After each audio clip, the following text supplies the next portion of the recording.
마태복음 26장. 예수님께서 이 모든 말씀을 마치셨을 때입니다. 예수님께서 제자들에게 말씀하셨습니다. 너희도 알다시피 이틀 뒤가 유월절이다. 그때에 인자는 넘겨져 십자가에서 죽을 것이다.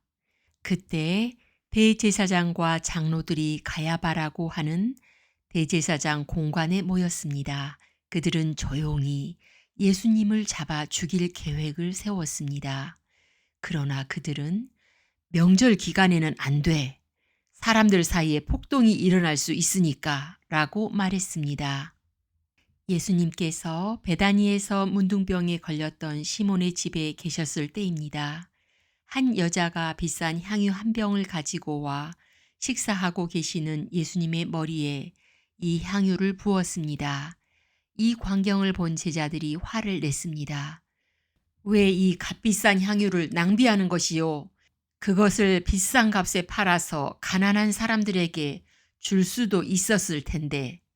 예수님께서 이것을 아시고 말씀하셨습니다. 왜 이 여자를 괴롭히느냐? 그는 나에게 좋은 일을 하였다. 가난한 사람들은 항상 너희 가운데 있을 것이다. 그러나 나는 너희와 항상 함께 있지 않을 것이다. 이 여자는 내 몸에 향유를 부어 내 장례를 준비한 것이다. 내가 진정으로 너희에게 말한다.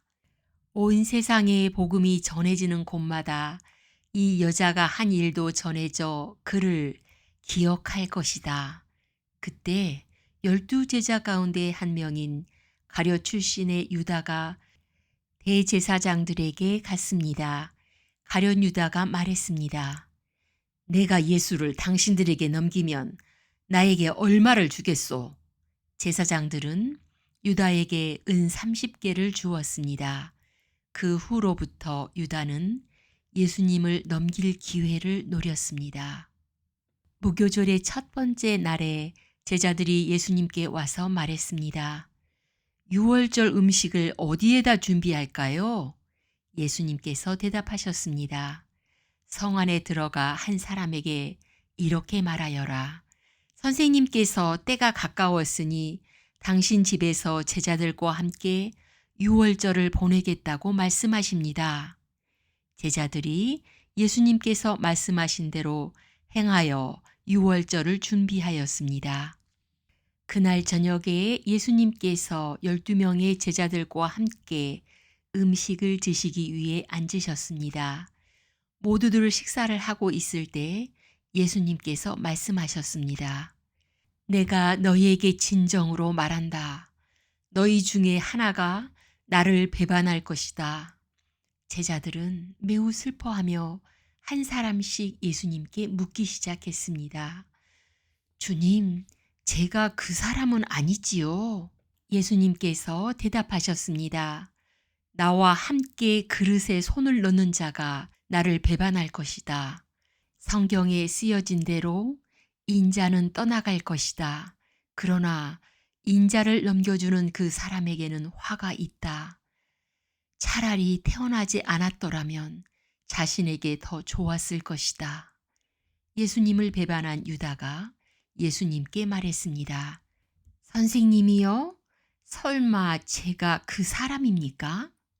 예수님께서 그에게 내가 말했다 하고 대답하셨습니다. 식사 때에 예수님께서는 빵을 들어 감사 기도를 드리시고 그것을 떼어 제자들에게 주시며 말씀하셨습니다. 받아 먹어라. 이것은 내 몸이다. 또한 예수님께서 잔을 들어 감사드리신 후 그것을 제자들에게 주시며 말씀하셨습니다. 너희 모두 이것을 마셔라. 이것은 죄를 용서하기 위하여 많은 사람들을 위해 붓는 나의 피, 곧 언약의 피이다. 내가 너희에게 말한다. 내가 아버지의 나라에서 너희와 함께 새롭게 마시는 그날까지 지금부터는 포도 열매로 빚은 것을 마시지 않을 것이다. 그들은 찬송을 부르고 올리브산으로 올라갔습니다. 예수님께서 제자들에게 말씀하셨습니다. 오늘 밤 너희는 모두 나를 버릴 것이다. 성경에 이렇게 쓰여 있다. 내가 목자를 칠 것이니 양이 흩어질 것이다. 그러나 내가 살아난 뒤에 너희보다 먼저 갈릴리로 갈 것이다. 베드로가 말했습니다. 다른 모든 제자들이 주님을 버릴지라도 저는 결코 버리지 않겠습니다. 예수님께서 대답하셨습니다. 내가 진정으로 너에게 말한다. 바로 오늘 밤 닭이 울기 전에 내가 나를 3번이나 모른다고 할 것이다. 베드로가 예수님께 말했습니다. 주님과 함께 죽을지라도 결코 주님을 모른다고 하지 않을 것입니다.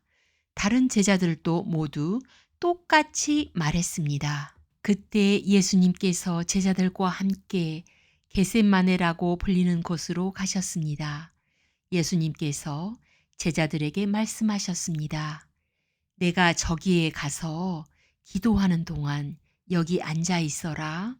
그리고 베드로와 세베대의 2 아들을 데리고 가셨습니다. 예수님께서는 매우 근심하시며 괴로워하기 시작하셨습니다. 예수님께서는 3 제자에게 말씀하셨습니다. 내 마음이 괴로워 죽을 지경이다. 여기서 머무르며 나와 함께 깨어 있어라. 그리고 나서 약간 떨어진 곳으로 가서 얼굴을 땅에 대고 기도하셨습니다. 나의 아버지, 할 수만 있다면 제게서 이 잔을 지나가게 해 주십시오. 그러나 내 뜻대로 하지 마시고 아버지의 뜻대로 하시길 원합니다. 기도하신 후 제자들에게 오셔서 제자들이 자고 있는 것을 보시고 베드로에게 말씀하셨습니다. 너희들은 1시간도 나와 함께 깨어 있을 수 없느냐?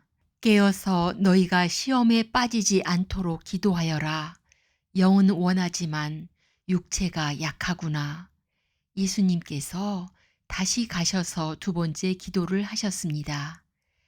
나의 아버지여, 이것이 제게서 지나갈 수 없고 제가 마셔야만 한다면 아버지의 뜻대로 되기를 기도합니다.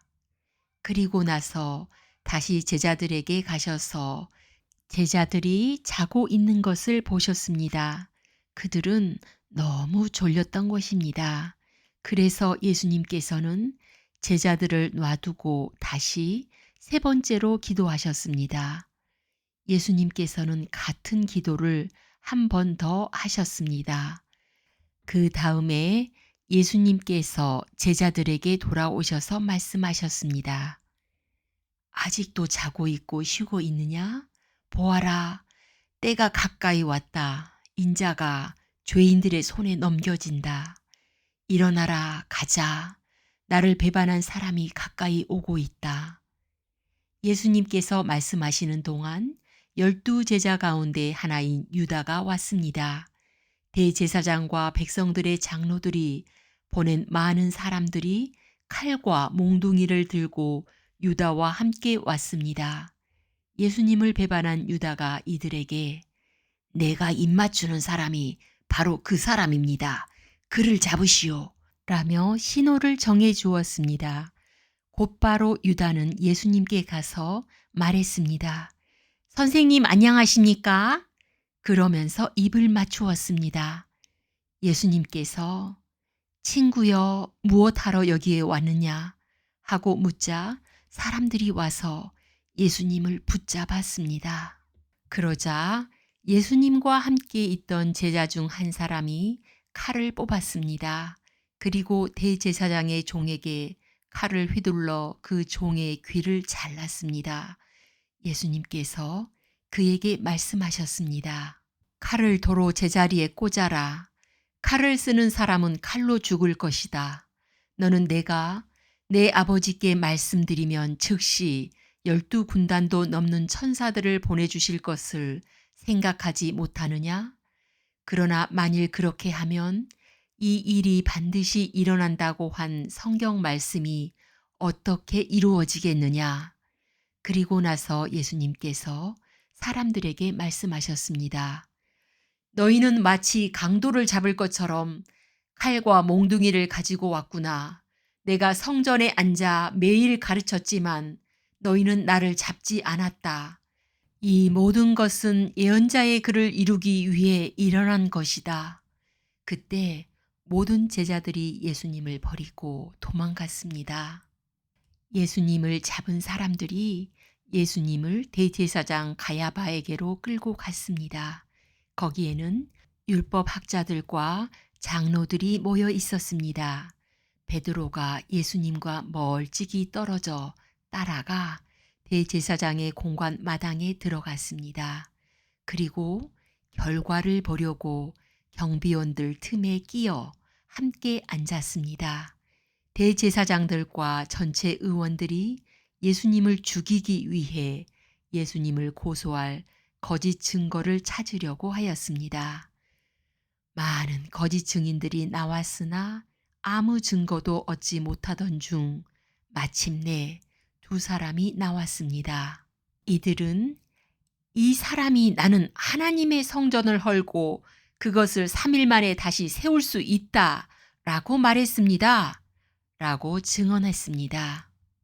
대제사장이 일어서서 예수님께 물었습니다.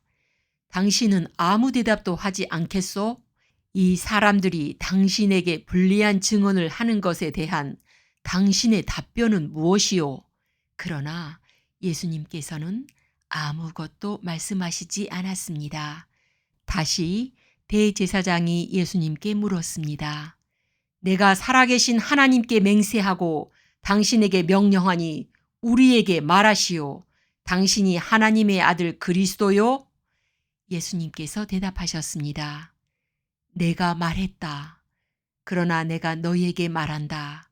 이제 이후로 인자가 전능하신 자의 오른쪽에 앉아 있는 것과 하늘 구름을 타고 오는 것을 볼 것이다.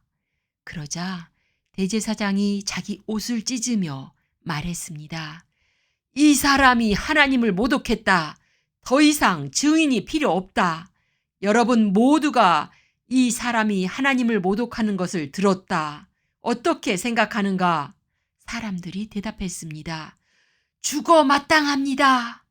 그리고 사람들은 예수님의 얼굴에 침을 뱉고 주먹으로 치고 손바닥으로 때리며 그리스도야, 누가 너를 때렸는지 맞춰보아라 하고 말했습니다. 베드로가 대제사장 공관 마당에 바깥쪽에 앉아 있었습니다. 그때 어떤 여자 하인이 와서 말했습니다. 당신도 갈릴리 사람 예수와 함께 있었지요? 그러자 베드로는 당신이 무슨 말을 하는지 모르겠소 라며 모든 사람들 앞에서 그렇지 않다고 말했습니다. 베드로가 대문 있는 데로 나가자 다른 여자 하인이 거기 있던 사람들에게 말했습니다. 이 사람은 나사렛 예수와 함께 있던 사람이에요. 나는 그 사람을 모릅니다. 라고 맹세를 하며 그렇지 않다고 말했습니다. 잠시 후 서 있던 어떤 사람들이 베드로에게 가서 말했습니다. 분명히 너는 그들과 한패다. 내 말씨를 보니 틀림없다. 그러자 베드로는 저주를 하며 맹세했습니다. 나는 저 사람을 모릅니다. 그러자 바로 닭이 울었습니다. 베드로는 지난번 예수님께서 자기에게 하신 말씀이 기억났습니다. 닭이 울기 전에 너는 나를 3번이나 모른다고 할 것이다. 베드로는 밖으로 나가 몹시 울었습니다. 아멘.